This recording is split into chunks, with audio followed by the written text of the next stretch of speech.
ദേവാമൃതം. നമസ്കാരം.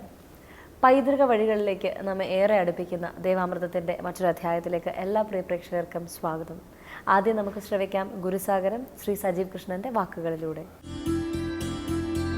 സാഗരം അറിവിൻ്റെ സാഗരം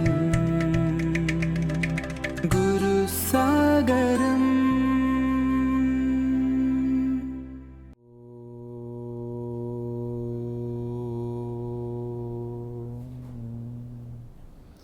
അജ്ഞാനതിമിരാന്ധസ്യ ജ്ഞാനാഞ്ജനശലാകയാ ചക്ഷുരുന്മീലിതം തേന തസ്മൈ ശ്രീ ഗുരവേ നമഃ.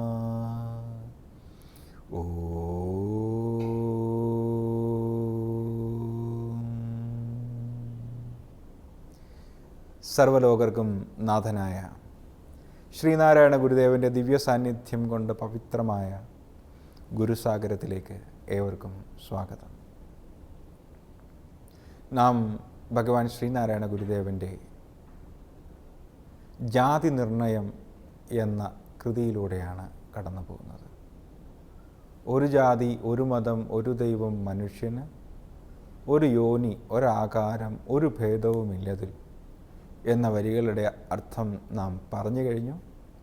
ഇനി ഭഗവാന്റെ അടുത്ത വരികളിലേക്ക് കടക്കുകയാണ്. നരജാതിയിൽ നിന്നല്ലോ പിറന്നിടുന്നു സന്തതി, നരജാതി തോർക്കുമ്പോൾ ഒരു ജാതിയിലുള്ളതാം. മനുഷ്യ സന്തതികൾ പിറക്കുന്നത് മനുഷ്യജാതിയിൽ നിന്നാണ്. നരജാതിയിൽ നിന്ന് മാത്രമേ നരൻ്റെ സന്തതികൾ പിറക്കുകയുള്ളൂ. അപ്പോൾ നരജാതി എന്ന് പറയുമ്പോൾ അതെന്താണ്? അത് ഒരു ജാതി തന്നെയാണ്, മനുഷ്യത്വം എന്ന് പറയുന്ന ജാതി. ഭഗവാൻ പറഞ്ഞു തുടങ്ങിയ അതാണ്, മനുഷ്യാണാം മനുഷ്യത്വം ജാതി. അപ്പോൾ മനുഷ്യത്വം എന്ന് പറയുന്ന ആ ജാതി, മനുഷ്യാവസ്ഥ എന്ന് പറയുന്ന ആ ജാതി, അതാണ് നരജാതി. ആ നരജാതിയിലെ ആണിൽ നിന്നും പെണ്ണിൽ നിന്നുമാണ് പുതിയ സന്തതി പിറക്കുന്നത്.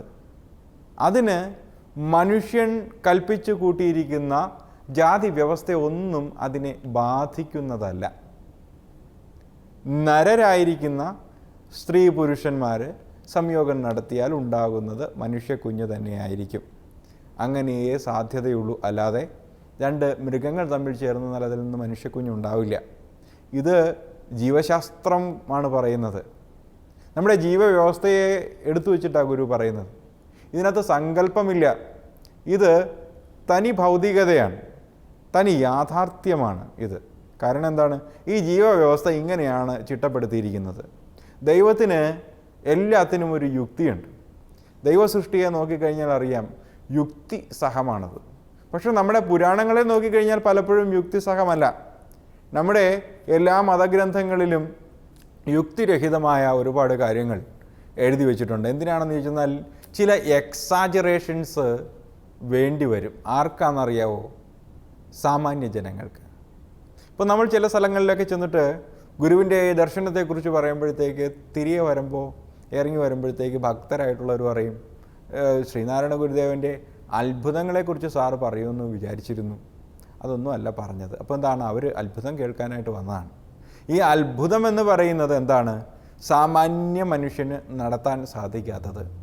ശ്രീനാരായണ ഗുരുദേവൻ്റെ ജീവിതത്തിലേക്ക് നോക്കിയാൽ ഒരുപാട് നമുക്ക് അത്ഭുതമായി തോന്നുന്ന ഒരുപാട് കാര്യങ്ങളുണ്ട്.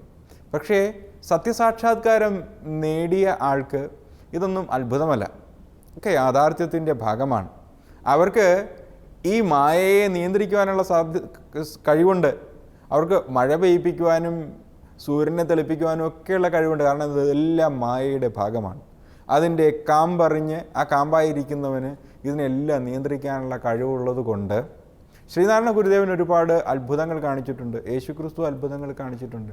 അപ്പോൾ സാമാന്യ ജനത്തിന് ഈ അത്ഭുതമാണ് ആവശ്യം. കാരണം എന്താണ്? അവർക്കൊന്ന് വിസ്മയിക്കണം. അവർക്ക് സാധാരണ അവസ്ഥയിൽ ദൈവത്തെ കണ്ടാൽ പോലും തിരിച്ചറിയാനായിട്ടുള്ള ഒരു മനസ്സില്ലാത്തത് കൊണ്ട് അത്ഭുതങ്ങൾ കാട്ടുന്നയാളെ ദൈവമായിട്ട് കാണാനാണ് ഇഷ്ടം. അതുകൊണ്ട് ഒരാൾ ദൈവമാണ് എന്ന് പറഞ്ഞാൽ ദൈവസ്ഥാനത്താണ് അദ്ദേഹം ഇപ്പോൾ എന്ന് പറഞ്ഞാൽ നമ്മൾ പറഞ്ഞിരിക്കും എന്ത് അത്ഭുതം കാണിച്ചിട്ടുണ്ട്.